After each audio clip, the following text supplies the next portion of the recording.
all wealthy people have unhappy relationships. How many people have heard this before? How about taking it one step further and attributing their poor relationships to their financial success? Then using that reasoning to not pursue wealth or greater financial stability for yourself.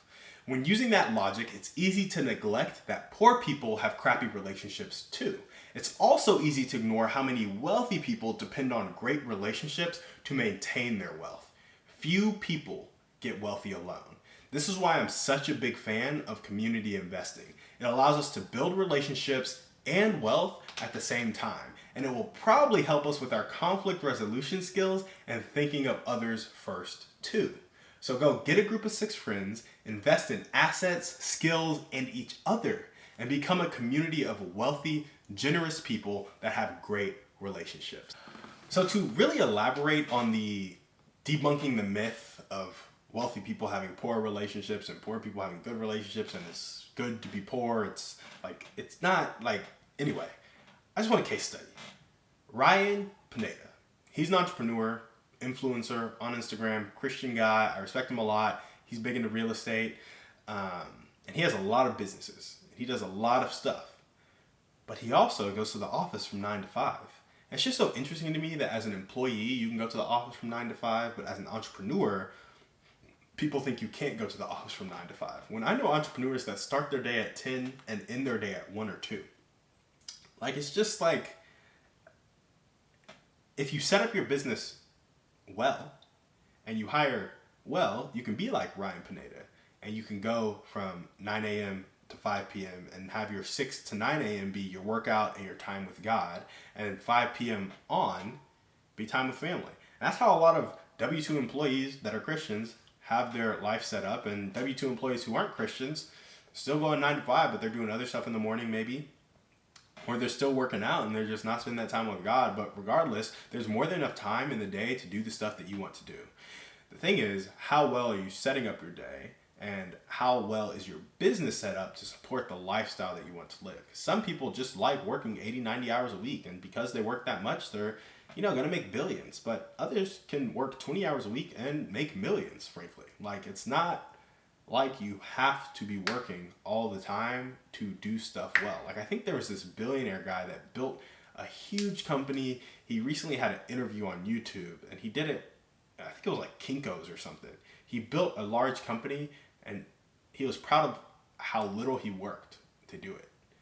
Because if you think about it, the only way you produce a lot in a business is by leveraging other people. Other people's time, other people's resources, other people's money, other people's everything. And building those partnerships and building those relationships are the thing that sets you apart. So Ryan Pineda has plenty of employees, and initially he was doing all the cold calling for his wholesaling and his flipping and all this stuff, but now he has a team of cold callers and salespeople that do that, and he has a team of operational people that handle the fixing and flipping of the properties, and then he has a podcast team that handles the podcasting for his flipping brand, and I'm sure he has another team to help with his clothing brand, and a social media team to help with his social media. And all of this is, maybe running him $5 million per year, but he's making $10 million per year, and so he's taking home $5 million a year, $10 million a year, and then he could sell all those businesses for 5x that, 10x that, and so he might be worth $50 to $100 million. And then he has his social media following, of course, and he has so many assets that it's just like, all this is happening in the hours of 9 to 5 because he has hired and he has set up those boundaries and priorities, right? He's like God, family, work. Because of that, it reflects in how he spends his time. In the morning, it's God. In the evening, it's family. And during the workday, it's work. And that balance can be there.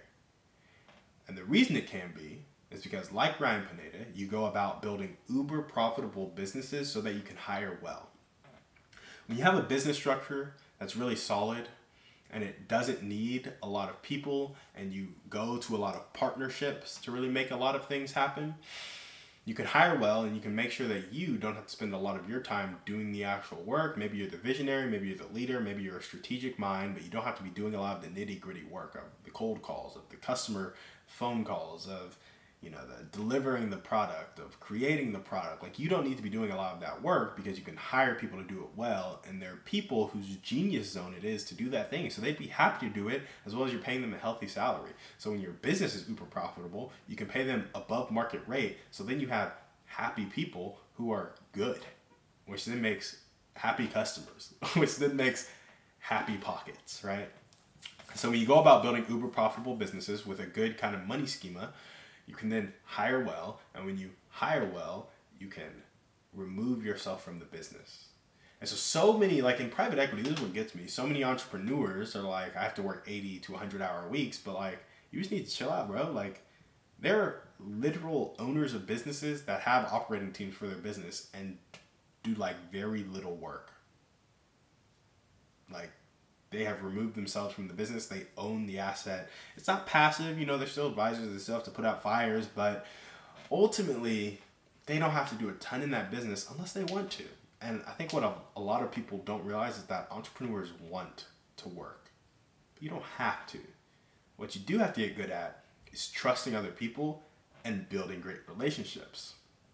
Which kind of brings us back to the beginning of this, is like, rich people have crappy relationships. Most rich people probably have better relationships than most poor people, honestly.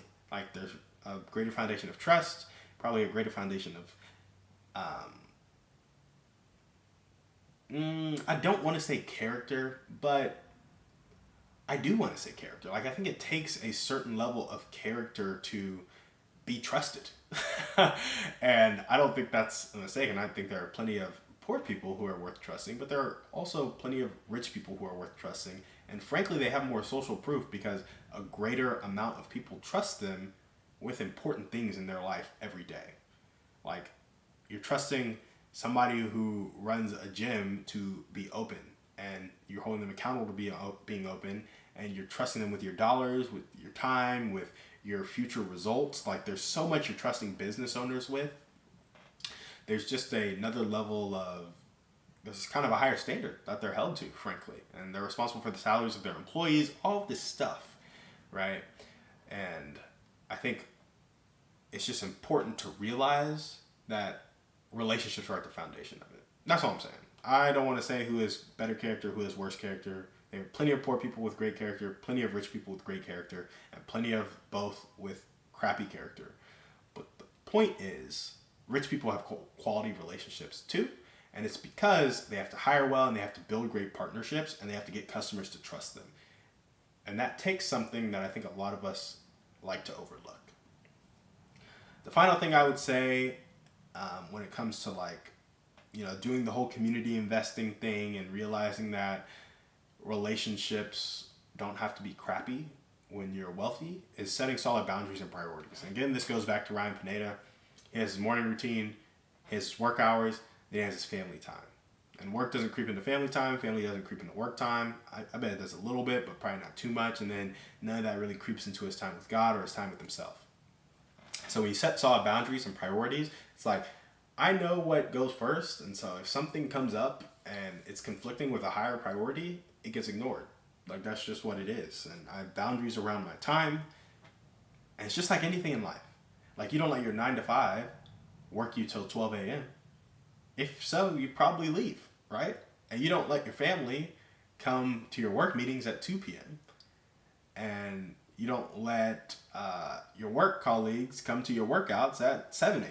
Like, it's just having boundaries, setting up that time well, and doing it as an entrepreneur. And the problem is, most people don't have structure around their days when they're an entrepreneur, because they have nobody imposing that structure on them. And we've been in a world where everybody's imposing structure on us. So when you start to be structure free, you're like, oh yeah, I want to be footloose and fancy free, but then you're not as productive as you want to be. And so you just have to impose that structure on yourself. So that's what we got for you guys today. Thank you so much for watching. We will see you on the next one. And remember, we are a community of people judged not by our wealth, but by our impact.